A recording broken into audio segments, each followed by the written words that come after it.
受到都市类风台影响，伫台南永康、新市、新化、甲安定地区是有真侪地方来传出着这树啊，佮有电条去吹倒去的情形。根据永康区公所的统计下载路树倒去有27件，你电条甲路顶若电线有损害的有6个地点，你大部分嘛拢已经派人做清除了。伫新市区10个里嘛是陆续传出着这个树啊倒去的情形，公所马上派人员佮有大型的吊车机具，第一时间是到现场来清除。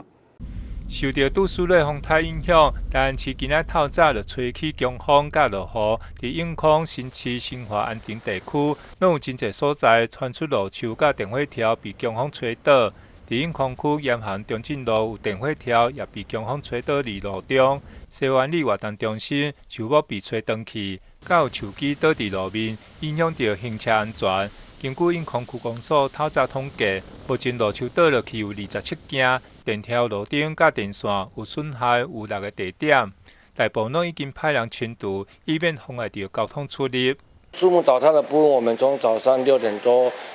厂商就出去在陆续恢复当中。当然，我们抢修有几个原则啦。第一个原则是大马路，我们一定先把它畅通啦，就是当然是公园啊，或者是那个部分的话就先把那个树木把它移到那个安全的地方，因为要确保人民比较通它那个交通上比较方便啦。不管怎么样，我们在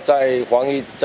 刚防灾群组里面有跟他里长大家都讲了不管怎么样，还是安全最重要啦。另外，伫新市区，伫经过早上到透早强风侵袭，伫区内有10个里内也陆续传出有路树倒落去，因此公所也马上派人员甲大型吊车机具，伫第一时间到现场来清除树木，并且区长谭乃成也呼吁民众，伫大风雨过去以后，也要将积水的所在甲拢去做一个整理，以免成为网坛放任生态的所在。就早暝就想接着足侪迄个树啊倒去啊，看板歹去啊，包括迄个电线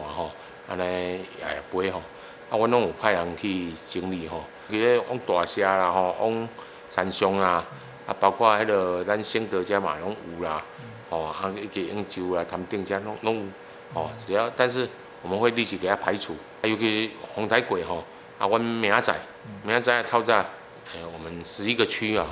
都有请那个环保职工出来外面。到各区里面呢，到各里里面去做一些知青尤其一些积水容器啊、瓶罐之类的